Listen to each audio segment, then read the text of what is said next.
खुलुमबाय गिबियावनो दुलाराय बर' माहारिनिसिम बेखौनो मिथिहोनो लुबैदों। चिरां जिल्लानि सिङाव थानाय बिजनीनि बेन्दोंनि सुबायजारनि साखाथि गामि ओनसोल 1 नं हारसाबारि, 2 नं हारसाबारि, लांदांफारा आरो हलिफारा बे मोनब्रै गामिनि सानसुमै समाज सिबियारि बिथांमोना जयै सावरायनायनि गेजेरजों मोनसे थांखियाव गरन्थ फैनो हादों आरो बे थांखिनि गेजेरजोंनो बिथांमोना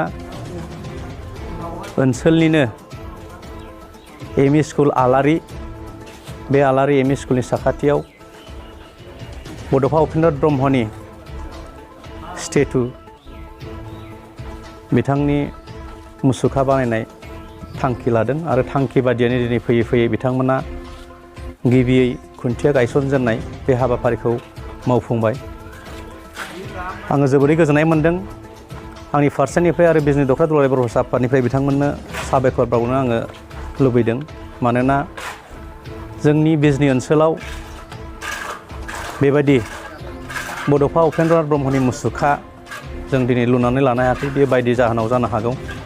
दा दिनै फैयै फैयै बिथांमोना साननायनि गेजेरजों खौसेथियाव फैनानै सावरायनायनि गेजेरजों बिथांमोना जागायजेनबाय आरो गुसुं समनि गेजेरावनो बड'फा उपेन्द्रनाथ ब्रह्मनि जे मुसुखा जे मुसुखा बेखौ मावफुंनायनि बिथांमोना साखाफारा जाबाय आरो अलरेडि बिथांनि मुसुखानि जे स्काल्पचार बड'फा उपेन्द्रनाथ ब्रह्मनि खावसे खोन्दो बियो दिनैहाय महर मोननानै दङ।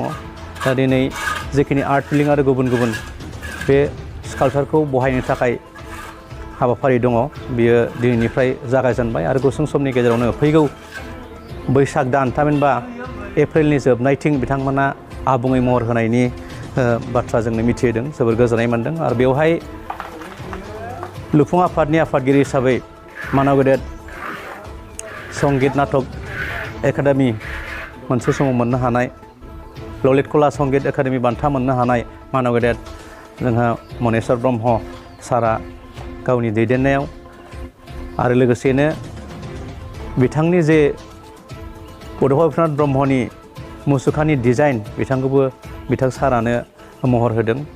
बिथाङा आबुं खालामबाय आरो दिनै बेखौ मावफुंनायनि हाबाफारिखौ दिनै खालामगासिनो दङ। दा बिथांनिसिम आङो साबायखर बावदों। जोंनि बिजनी ओनसोलाव बिथांमोननि जे मुसुखा गायसननाय बिथांमोननियानो गिबि जागोन। मार्टियार्स टम्बफोरा दंब्लाबो नाथाय बड'फा उपेन्द्रनाथ ब्रह्मनि जोंनि बिजनी ओनसोलाव जों नुनो मोनाखै। दा बिथांमोननि जे खामानि मावनाय बेयो जोबोद बरायथाव जोंनि बर' माहारिनि थाखाय आरो जोंनि बिजनी ओनसोलनि थाखाय दिनै जोबोद गोग्गाथाव। बिथांमोननि मावनायनि गेजेरजों दुलाराय बर' फरायसा आफाद बिजनी दख'रायाबो बे हाबाफारिखौ मावफुंनो थाखाय जोङो सानबोनाय जादों आरो दिनै मोनसे प्रसेसनि गेजेरजों जोङो मावफुंनो थाखाय मोनसे कनस्ट्राक्सन कमिटि दानानै होनानै बे हाबाफारिया सोलिगासिनो दङ। नाथाय जों जागायथ'नो हायाखै। गुसुं समनि गेजेरावनो जोंबो जागायजेननो जोङो थि खालामनानै दङ। नाथाय हानि एसे बेले बेजे थानायखाय जोङो जागायजेनथ'नो हायाखै। जोङो जागायजेननो थाखाय जोंबो साखाफारा जानानै दङ। दा दिनै बिजनीनि सिङाव थानाय बे मोनब्रै गामिनि जे मुसुखा लुफुंनाय बेयो गुसुं समनि गेजेरावनो मावफुंजागोन आरो मावफुंजानायनि उनाव बिथांमोननि जे इयुन जोलैनो बड'फा उपेन्द्रनाथ ब्रह्मनि सानस्रि आरो सान्थौखौ गोसारहोनायनि जे मोनसे प्लेटफर्म बेखौ जों जागोन जों नुहुरदों।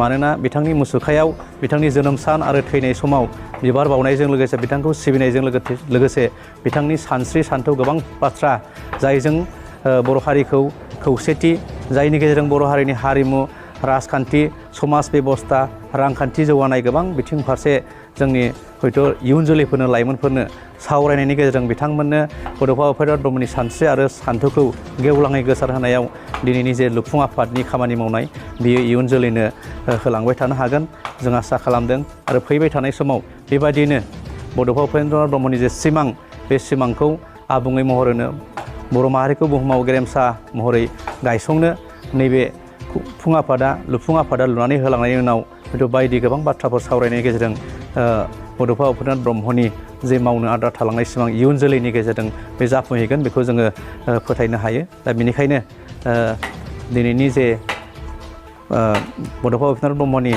लुफुंनो लानाय जे मुसुखा बियो आबुङै महर मोन्थों मोननो हागोन बेखौ आनान गसाइनियाव आरो बड'फा उपेन्द्रनाथ ब्रह्मनि जिउमानि खाथियाव आर'ज गाबबाय जाहाथे गोहो बोलो आरो सानस्रिखौ जोंनो हरबाय थायो थुलुंगा होयो आरो बिथांमोननि जे लुफुंनाय मुसुखा बिनि गेजेरजोंनो सारा बर' माहारिनि गेजेराव बिथांखौ सिबिनायजों लोगोसे बिथांनि जे मुसुखा बेखौ जोङो बानायनानै लानो हायो जों बेखौ थुलुंगा मोनगोन मानोना गुबुन गुबुन माहारियाव नायोबा जों नुयो दिनै बेंगलि माहारिया सुभाष चन्द्र बसुजों लोगोसेयैनो रबीन्द्रनाथ टेगरनि जेरावखि बिथांमोना संसार जायाथों मानो बिथांमोननि मुसुखा बानायनानै सिबिनाय जों नुनो मोनो राजबंशिफोरनि गेजेराव जों नायोबा नुनो मोनो सिलारायनि मुसुखा गायसंनानै बिथांमोनाबो हारिनि जोहोलावफोरखौ सिबिनायखौ जों नुनो मोनो आरो बिथांमोननि जे हारि सिबिनाय बेखौ इयुन जोलैफोरनो होलांनायखौ नुनो मोनो जोंनि गेजेरावबो बड'फा उपेन्द्रनाथ ब्रह्मआ जिहेथु सासे व्यक्ति जाय व्यक्तिनि गेजेरजों दिनै नैबे थासारियाव बर' माहारिया आगान होफैदों बेबायदि सासे व्यक्तिखौ